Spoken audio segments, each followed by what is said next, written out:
Okay. Okay, it's another month. That must be, you know what we need here, by the way. It's so bland. Would not have that music to kick this off. We need Spirit of the Game music. What should it be? That's a good question. I don't know. Like a little heavy metal, maybe? I don't know. A little It could depend on. orchestra, quartet. I don't It just know. depends on the subject. The subject? Yeah. Okay, well, we need to upgrade. So we'll get our man behind the curtain, Aaron Kello, on that. So it's August 1. We're back for another issue, another episode of Spirit of the Game, our Rules of Golf podcast. This is Ed Mate. And Lewis Harry.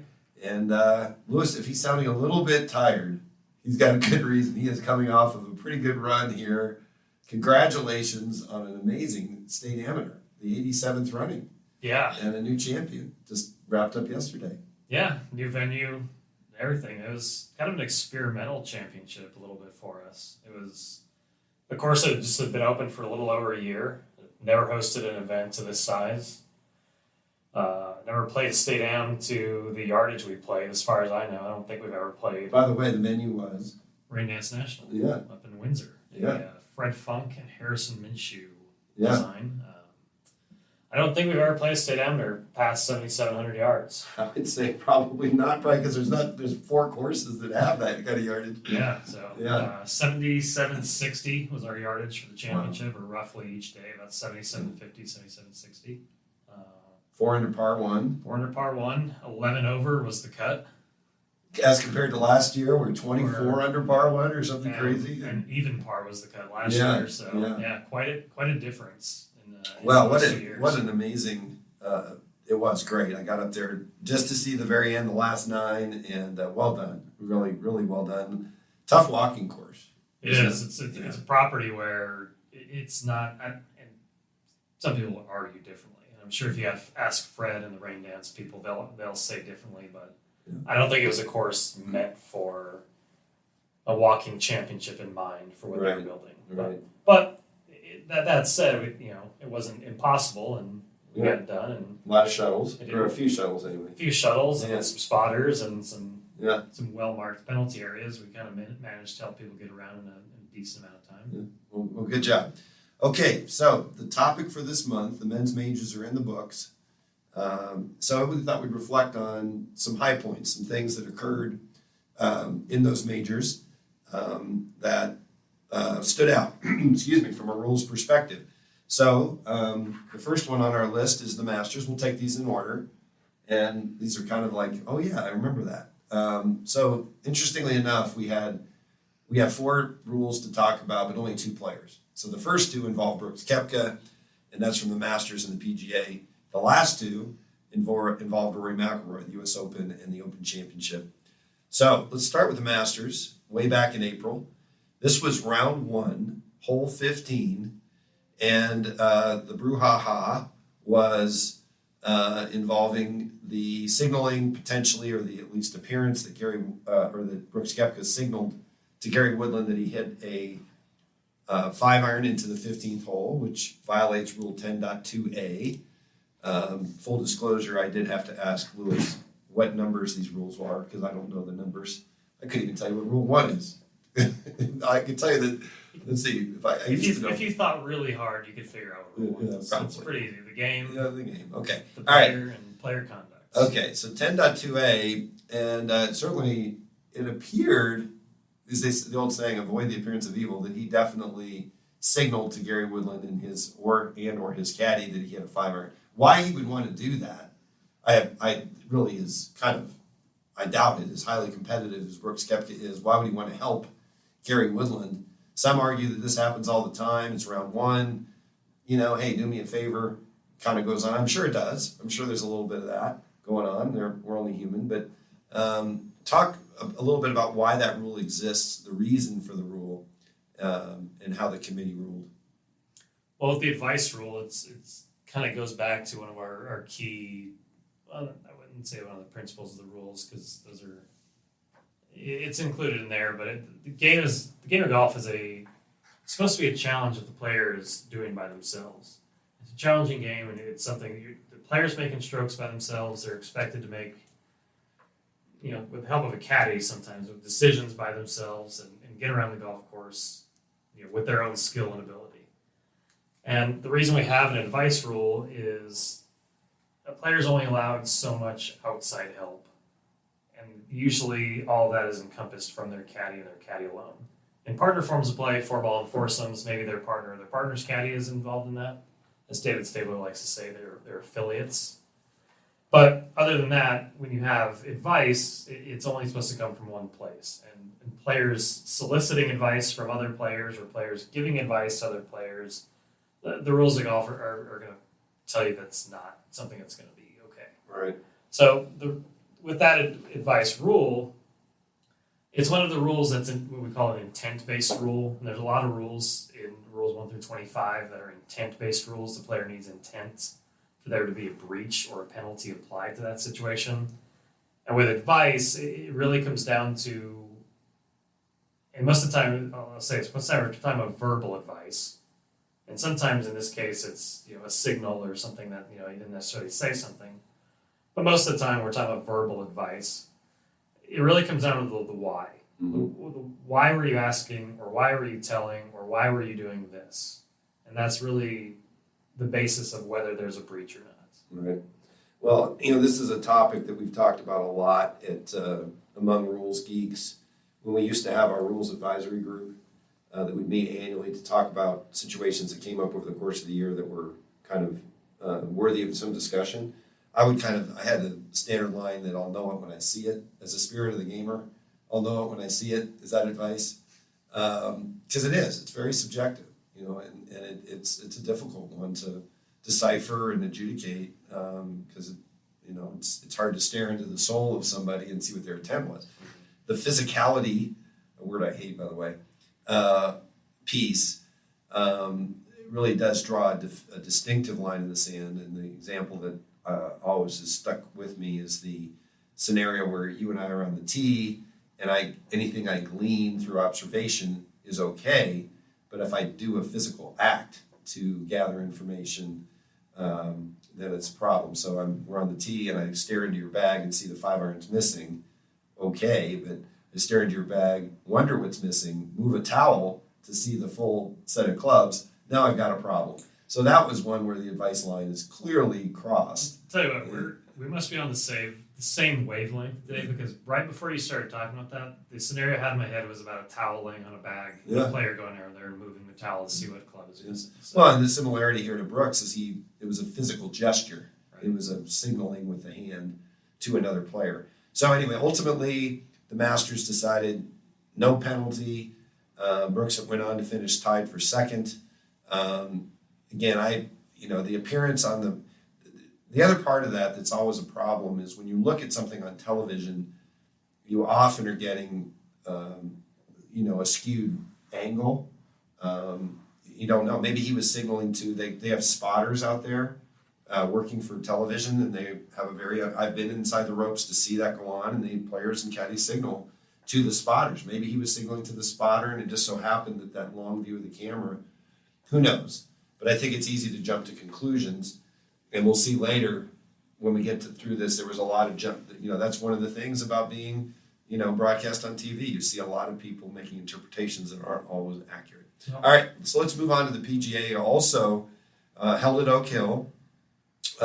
This one also involved Brooks Koepka. This time he won the tournament.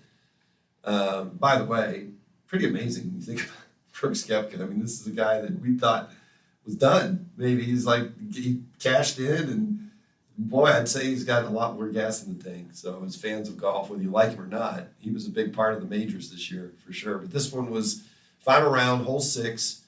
Hit his ball to the right. It crossed a penalty area more than once, I believe, from where it crossed. And that often happens when balls will cross and recross depending on angles and the geometry of a hole.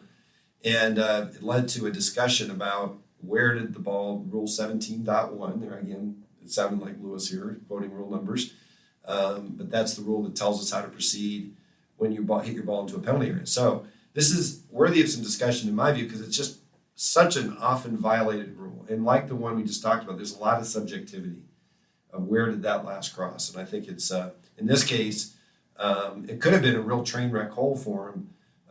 He ended up saving a bogey, was all great players do. They minimize their damage in major championships and avoid those doubles. But anyway, the upshot of this one from a rules perspective was he got the spot right, and they used television and other information to gather, which we don't have the luxury of in casual or, when we're even in our state am. We're going to have to take people's word for it. So what is your sort of thoughts around this particular rule? So, if there's any tournament players listening to this, maybe there's one of you, I don't know, out there. Yeah. I think there's two. You've played in a tournament. I played in a tournament. Sure. Yeah, excluding present company excluded. But if people would learn these couple pieces regarding these situations, it would save me a ton of questions running CGA tournaments, because this comes up quite often running our CGA championships and qualifiers, USGA events. There's two things I want to talk about there. So there's two pieces with ball in the penalty area that people need to understand. And there's one big misconception that I want to address with ball in the penalty area. The two pieces of that rule that people, if they learn these concepts, they'll more often than not get it right, is the concept of known or virtual certainty that the ball is in the penalty area or that it crossed into the penalty area. So that's the first piece. You either have to have knowledge that the ball's in the penalty area, or you have to be virtually certain that the ball's in the penalty area. And the easy way to figure out virtual certainty is 19 times out of 20 is that ball in location X and can be nowhere else. Well, if you can meet that standard, then you got virtual certainty. So that's the first piece of it. Now, did you just randomly pick 19 out of 20, or is that actually a clarification? Well, to meet the definition of virtual certainty, it has to be 95% likely. Oh, okay. 19 out of 20, Okay. 95%. Oh, thank you for that clarification. So, Good. anyways, the other piece of it is there are certain situations in the rules where we're going to accept what's called a player's reasonable judgments. And the times we use reasonable judgment are to determine either the spot of a ball to be replaced, the spot of the location where we're determining a reference point. That with all the available information that we have, or all the facts that the player can gather in that time, if they use all that information, they use their reasonable judgment to try and get it right to the best of their ability, then the rules are going to accept that that's correct based on what they're trying to do. So even if it's discovered later that they got it wrong, or it was supposed to be 4 inches to the right or the left, as long as we were operating with that reasonable judgment and using all the available information to us, the rules are going to treat as if we had it right. And with players trying to figure out where they crossed a penalty area, and again, sorry, I know we're going down trying to leave breadcrumbs back to our penalty area here, but if a player is using that reasonable judgment and they have knowledge that the ball is in there and they know it crossed the penalty area somewhere, they're using all of the information available to them. Maybe a player saw it go here by this stake, or it was going on a line from the tee to this tree on the other side of the penalty area. They're using all of that available information, and they're using that best estimate, reasonable judgment to try and determine that spot. Then even if it's a few inches off, to either side and it actually was here or there, then we're going to treat it as if the player got that spot right. And it's kind of the same thing here with Brooks Koepka. They have the luxury of TV on the tour, or the USGA, PGA of America. They have the luxury of replay and going back to watching what actually happened. For general play, or for at our level, or something else like that, we're just going to have to use the player's reasonable judgment to determine where that spot or where that reference point is. So that's right. That's the first half of the coin. The second half of the coin of this is a misconception that players think they have to get their other players in their group's approval on where a ball crossed the penalty area. I see 9.5 times out of 10 when I'm helping a group with a penalty area situation, the player I'm helping, right before dropping or right before starting to measure their relief area, will look to the other players in their group and say, hey, do you guys agree with this? Or you guys good with this? There's no requirements in this rule that you need to get your other players' approval. This is your ball in the penalty area. This is your rule situation. You're the one that's going to need to make the judgment. You're the one that's measuring the relief area. This is you and you only in this scenario. Now, again, the other players might have information to add, so we can use that information to get the reasonable judgment right. And again, players can add that information, or their other players might be able to steer them in the right direction. But the idea out there that you have to get your other players' approval, or you need like almost you're signing a scorecard. You need 2 signatures. You need 2 players to agree on a spot. There's no requirement in this rule that causes that. I'm really glad you brought that up because I think it's good practice to protect the field. So I wouldn't want to have our listeners take from that, oh, the player is the sole judge. No, you have an obligation. Because I would argue the other part of the side of this is if you're involved in a situation and you are uncomfortable with where a player has where they determined it last crossed the edge of a penalty area, then you should speak up. Right. You have that requirement to speak up. Mm-hmm. That is your job to protect the field. So I appreciate the point you're making, but I also think it's good practice for players to ask, what do you think? It's just good sportsmanship and to show, and I think the motivation to ask that question, even though it's not a requirement in the rule, is kind of just confirmation. And you'd like to think they're operating on a wanting to do the right thing and not, somehow bullying, I think the players want to get it right. Right.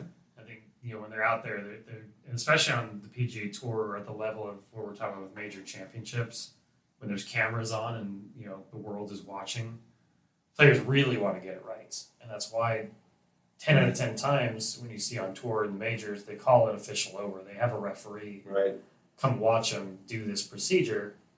So I think players want to get it right.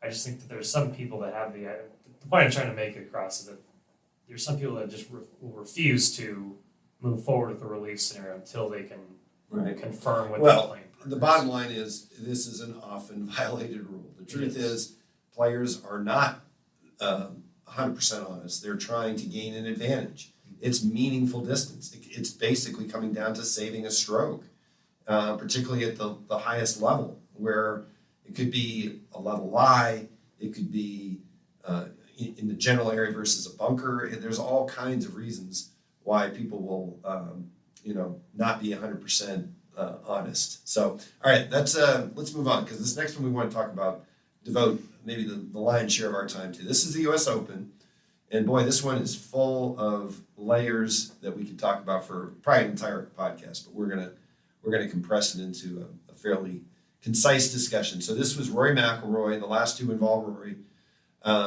U.S. Open, L.A. North, final round, hole 14. His ball embedded. He ended up laying up on the par 5, hit a wedge that embedded in the grass face above the bunker, greenside bunker. The rules official involved was a member of the USGA Executive Committee. That's something we can talk about. And the rule was applied, and ultimately he was given relief for an embedded ball. So question 1, just kind of recap, there's about 4 or 5 layers. One is who made the ruling and the qualifications of that individual. Whether the ruling was correct or not, was it actually embedded and what that means? And then assuming it was, applying the rule properly and getting the relief area accurate. And then ultimately what it led to and the outcome of the tournament. Ultimately, it did not affect the ultimate winner. You could argue that. He ended up making a bogey on the hole. So let's take those in pieces. So let's start with the ball itself. Was the ball embedded? I have my opinion, which I'll hold back for just a minute. When a ball is in U.S. Open rough, leading the witness here, this is you, and a ball is coming in with a wedge, so it's not a driver, it's coming in, with the trajectory of a 120-yard shot, and it's landing in a steep face, a U.S. Open rough. In order for the ball to embed, it needs to break the ground, not bury deeply in grass, but break the ground on a vertical face. Remember how gravity works? Gravity has a lot more effect, the G-force of a ball, when it's hitting on a flat surface than a vertical surface. So, was that ball embedded, in your opinion? Well, you left out one other piece to that was the firmness of LA Country Club. Yeah. So not only with the rough height, the firmness of the ground, and all the other things. But I don't. I mean, again, I wasn't there. Right. But just based on the evidence, that's fun. We can speculate. That's what we're here to do. I mean, so that's For the sake, I'll, Okay. I'll give it the But benefit. we'll, of the doubt. exactly, we're gonna give it the benefit of the doubt. So that was step one, was the ball embedded? We're gonna say yes. Now, I do not like this rule the way it's currently written. And I think we created a problem, and I can say we, because I, again, was on the committee and had no vote, but nevertheless, I was a fly on the wall. By trying to standardize relief to one club length, or club lengths instead of the actual spot. So this applies in a number of rules now. But now this is not the first time. This happened with Victor Hovland at the PGA, where he drove a ball with a 5-iron into a vertical face. Now that one, I think you could argue, well, that one was embedded, or at least had a better chance of being embedded. But the point I'm making is you now get a club length. In the old days, before 2019, when your ball embedded in the general area, and again, I'll leave out closely mown because now it's general area. Through the green, if you're talking about. Well, yeah, true, through the green then. But it had to, your relief point was right behind where the ball lies, period, full stop. You don't get a club length. If that were the case, now Rory would have been a very lengthy ruling, but he would not have been able to, forget the fact they got the distance measurement wrong, but we'll get to that in a minute. But he was able to get to the top of the bunker and end up on a completely flat lie with a very straightforward, for US Open standards, that was a really easy shot. So the outcome he got was incredibly generous for a very, very poor shot. For a tour player to miss his distance with a wedge, it was a terrible shot, and he ended up, and I was really concerned watching that play out for a number of reasons, but the rule itself is frankly to me the biggest issue. Because I think we need to go back to where the ball lies and not give him a club length. I think it's created this loophole that I don't like. We alluded to it when we talked about it back in the day, but what are your thoughts on the club length? Well, so I'll take that piece by piece with going back to where you say, he gets a very favorable relief area from a poor shot. More so than just embedded ball. There's tons of rules, and I think in our rule book right now that could give someone a favorable relief area for a poor shot. Mm-hmm. Could hit it way off into the native grass and common ground, and be right next to an irrigation control box. Mm-hmm. And because of the club length, or because of that, how that relief for immovable obstructions is written, you could get a really favorable lie, or you get to drop in a really favorable area because of the relief area. So I think it's more rules in our rule book than just embedded ball that do that. So that's the first piece of it. That's a very good point. The second piece of it is, I think it's a good thing that we've now kind of standardized relief areas and using certain reference points to get to those relief areas. I think before 19, with our dropping procedure, before the modernization, I think it was kind of all over the place a little bit. When you were dropping from back on the line relief to lateral relief to unplayable ball relief, using some of those procedures, embedded ball relief, I think a lot of those dropping procedures were all over the place and where you were dropping the ball. Mm-hmm. Again, you had a relief, it wasn't called a relief area before 19 with lateral relief, but you had a relief area because of those two club lengths. But then you go to back on the line and you didn't really have a relief area. You were dropping close to a point which you measured. Mm-hmm. So I think the standardization of the relief area and using that for all of our relief rules, 15, 16, 17, 18, 19, having it in all of those rules I think is a good thing. Yeah. No, those are good points. There is, like anything, it's a game of good and bad fortunes, and sometimes the rules help you and sometimes they don't. So that's a fair point. I've seen it now happen enough on the PGA Tour, but my bigger grievance is let's really get the rule itself right. Was that ball embedded? And there's a wonderful diagram in the rule book that I think does as good a job as you can illustrating. I'm going to visualize it, illustrate it here. I'm holding up my hand to show the ground level. That ball where the actual shape of the ground has changed. Think of it as clay. Was the clay did it change shape? And I don't think it did. I don't think that vertical face at all changed shape. It was just really deep in the grass. That makes perfect sense. So that's the part that I really want. Okay, so that's the first part.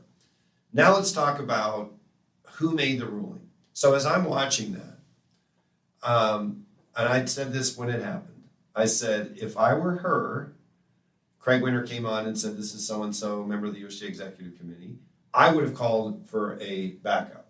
Not because I don't know the rule, but because I, as a rules official, an amateur rules official, I'm not a professional rules official. The professionals are the people who work for the tours, the LPGA, the PGA, the DP World. They do it every day. They get to know the players. They understand intimately. You get better at things that you do all the time, particularly when you're in the spotlight. I was so nervous when I worked U.S. Opens and the Masters. I told myself, if I get into any situation that I'm uncomfortable with, I'm calling for help. And there's this sort of culture of, you kind of have this fraternity. And I don't mean to be sexist when I make that comment, because there's many women involved in rules officiating. But there's this culture of, you don't want to show your ignorance. And when you get on the radio, I call it your Motorola rights instead of your Miranda rights. Anything you say can and will be held against you in the tournament office. So you get on the radio and you say, I need help. You're admitting that you're not up to snuff, or that you choked, or, my position was, if I get the ruling perfect, nobody's going to give me an attaboy. They're going to go, yeah, good for you. But if I get it wrong, I'm going to become famous in a bad way. A famous rules official is not a rules official you want to be. So as I was watching, I said, if I were her, I would call for help.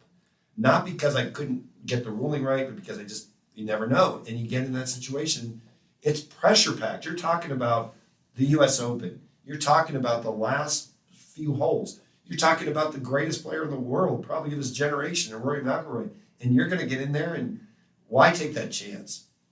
But it really shines the light on, and it's not the first time the USGA has had a black eye for having a ruling made by someone who's not, quote unquote, or not perceived as being an expert. And I can cite other examples, but this one I think was certainly, it was a black eye. The USGA had to come on media later and say we blew it.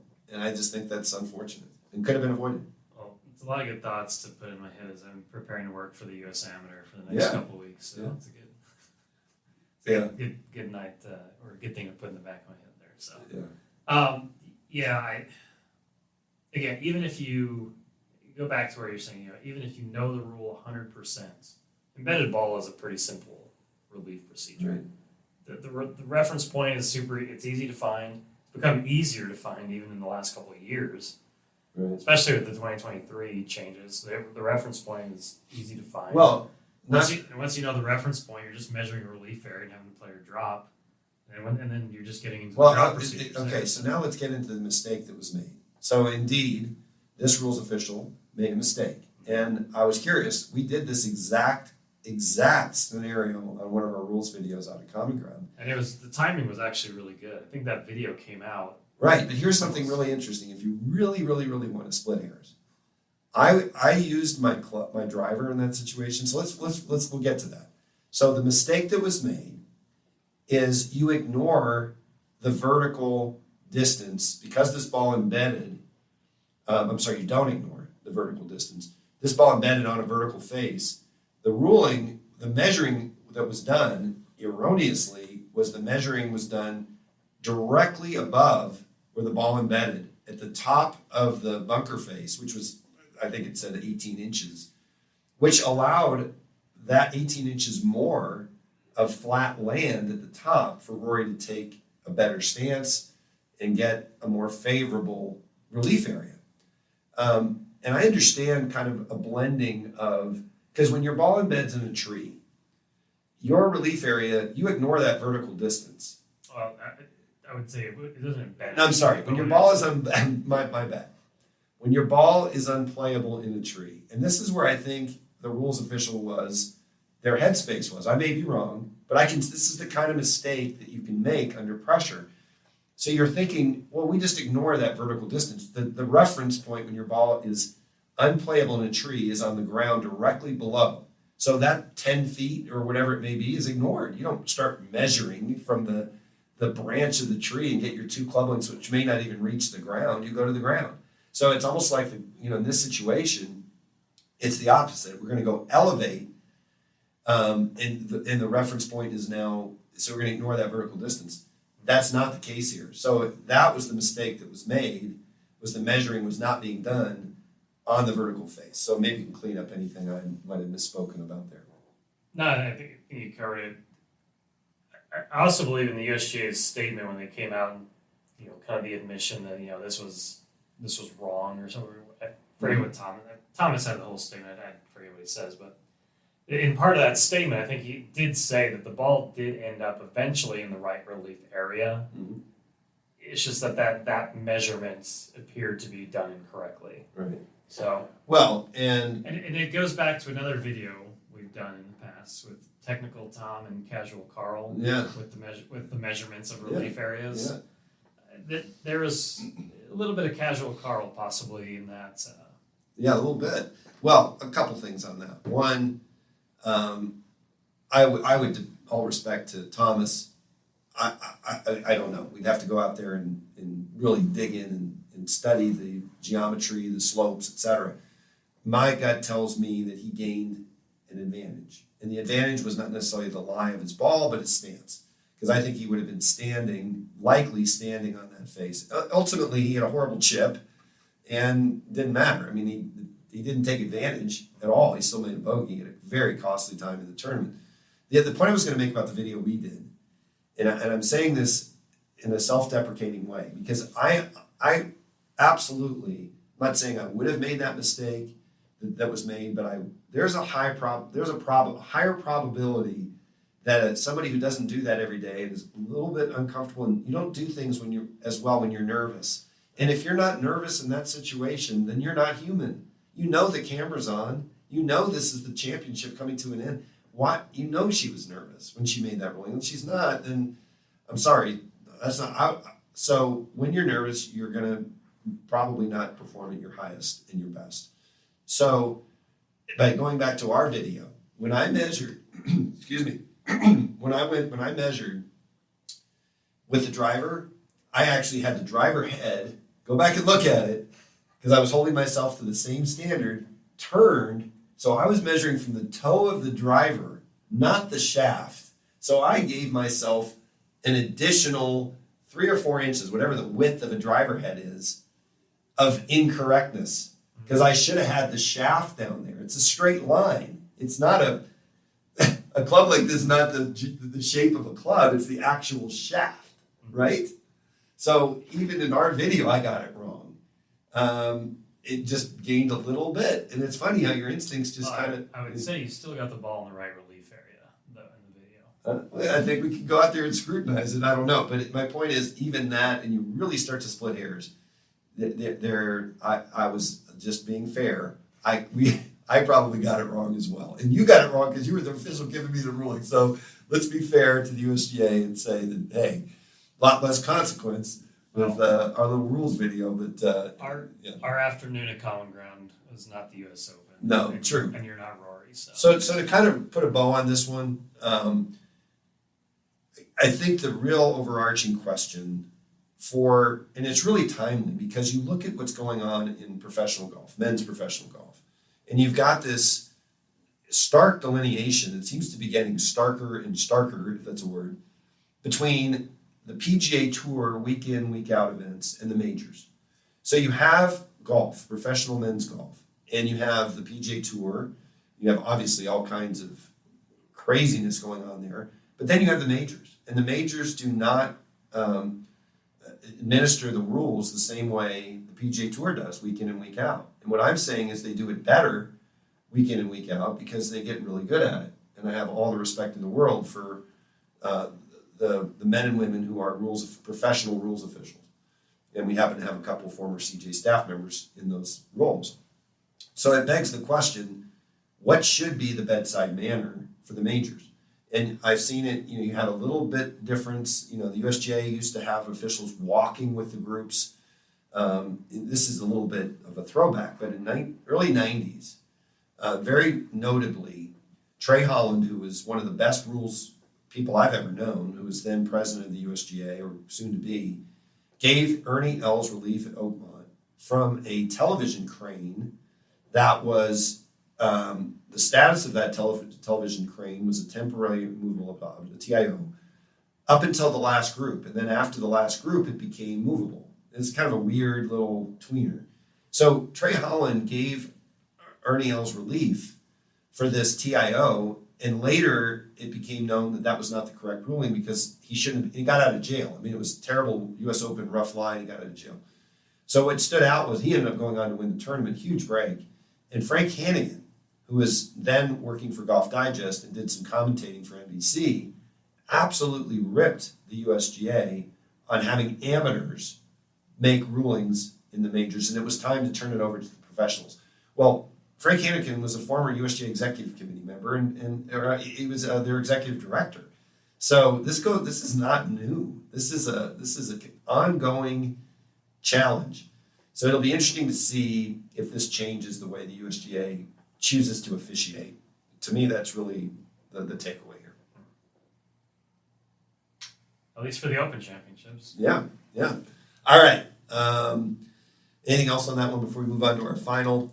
So our final notable men's major ruling of the year came at the Open Championship. That was at Royal Liverpool at Hoylake.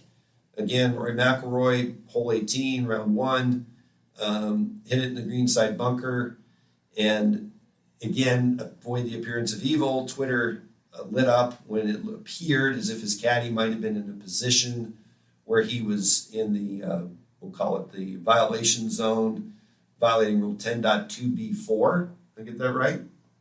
I just pulled that off the top of my head. No, you did not pull that. Pulled it off the top of your head. So anyway, I'll give this one to you. Why was that? What are we talking about here? And why did Twitter light up? Well, I'm going to preface this by saying I'm a horrible golf fan. I didn't watch any of the Open Championships. Well, you were kind of busy. We had our own Open, Colorado Open, to be worrying about at that point. And getting ready for our stadium. A lot of other things to worry about. So, but I am a frequent Twitter user, so I have seen all the photos of people with their own drawn lines from Rory back through the bunker and his caddy, or the aerial shot of the two of them, and anyone's interpretation of the restricted area or what they think the restricted area was for that situation. But this is something we've seen over the years, time and time again.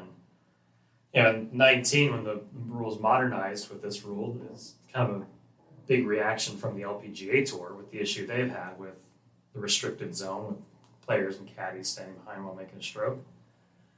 But with this whole rule, this is purely just because the game is a challenge that the player mostly has to overcome by themselves, and mostly have to get through a round of golf with their own skills and their own abilities. They can have some help from outside. Well, I say outside influences, but I won't use that word because that means something else. But the only place a player usually can get help from is their caddy. And even with getting help from their caddy, even that stops at a certain extent. So without really just opening the floodgates for a player to get any sort of help that they want to have throughout a round, this rule is really to limit, to really put a stopping point. You can't, this is the threshold that caddy can't cross. So again, possibly another, when we go back to the penalty area one, a very violated rule. Possibly this one as well, a very violated rule. You wanted to see a lot of violations of it? Go out to our state junior 2 weeks ago and watch all the caddies out there violated all the time. Yeah. Well, again, let's rewind the tape. Back prior to 2019, it had become pretty much standard operating procedure for every player, because I saw this firsthand in multiple women's opens, for the caddy to stand behind his player or her player and line them up, have them take their stance, and then say, good, and then step aside. So it's almost like it's like winding up a wind up toy and then letting go, or pulling back an arrow and letting go.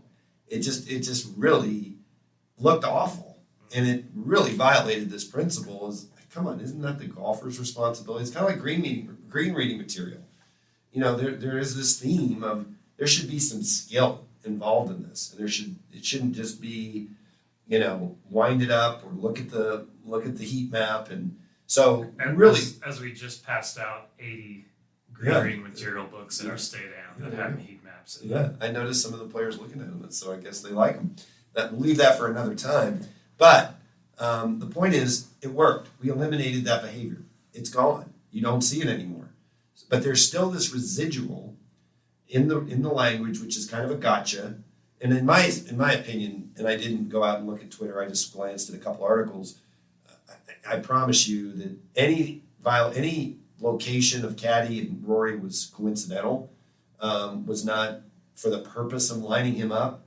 I mean, you're in a greenside bunker at the Open Championship. Alignment is probably the least of your concerns. Get it out we care which direction you're going. So but there is still this carryover where it's kind of a gotcha. And when the rule first came out in 2019, there were some notable, painful rules penalties issued. There was, week one Yeah. of 2019, someone got It was penalized. Hao Tung Lee, and it cost him a tournament where he had his caddy and it was on the green, and the caddy was there, and it was just so problematic because it was And clearly if I'm not mistaken, a clarification for yes that came rule out came of out the the very next week. yeah. So that's kind of what you'd expect when you make those kinds of changes. But the good news is behavior has been completely changed. Another example of behavior changing without changing a rule is the backstopping thing. That really appears to me that kind of been talking about advice and helping players and that, but the backstopping, which really bothered me because I happen to fall in the camp as an observer of professional golf that it was happening a lot where players were kind of complicit in agreeing to help each other by leaving balls in positions that could help, and that seems to be gone. So I don't know if it was just a hey, cut it out statement in the first tee or somehow in the player conduct. I don't know, but it's gone. So without necessarily changing the rule. But anyway, I think the good news here, I don't think Rory deserved a penalty, didn't get one, and the good news is I think we cleaned up kind of a mess we had prior to this. Well, as much as the gotchas exist in that rule, or around the restricted area, the rule I think also has a statement in that kind of lets people off the hook with there's no penalty if someone's inadvertently Right. in the restricted area. So if a caddy's just standing there leaning on a rake looking off into the sunset while a player is Right. hitting that bunker shot, and he just happens to maybe be slightly in that what we call the restricted area, Mhm. the player's not going to get penalized. Right. It's kind of a get off the hook because the caddy just wasn't paying attention or just was kind of. Or the caddy's hustling and grabbed it and is caught as the player's maybe just choosing to play more quickly. A lot of reasons that can happen. But Two sides to it. yeah, for sure. All right, well, I think that's going to be a wrap. Another Spirit of the Game in the books. Been fun chatting with you. We got a lot more golf to play. We're not done yet. Everybody thinks, you got to be done with your season. And I always laugh and say, no. I think after the last couple weeks, I was joking after Chris and I were kind of cleaning up at Rain Dance yesterday, and I kind of was saying my final goodbyes and thank yous and all that. He was kind of saying, you guys got to get down here and play some golf. I was like, once we start hitting the downslope of the season, we'll try and blah, blah, blah, this. And I was kind of thinking on the way back home, God, let's just get to November. Can we just jump to November or October? Right Well, now? because we play a lot of tournaments in August and September and into October. It's harder to get sites, so sometimes we have to kind of push the season a little bit later, where we're not displacing, their customers. So it's just, and we take advantage of some great fall weather because let's be honest, it's the best time in a lot of ways to play golf. So keep up the good work out there, and we'll be back next month with another Spirit of the Game. So Ed Mate out. Okay, Lewis Airy, we'll see you next time.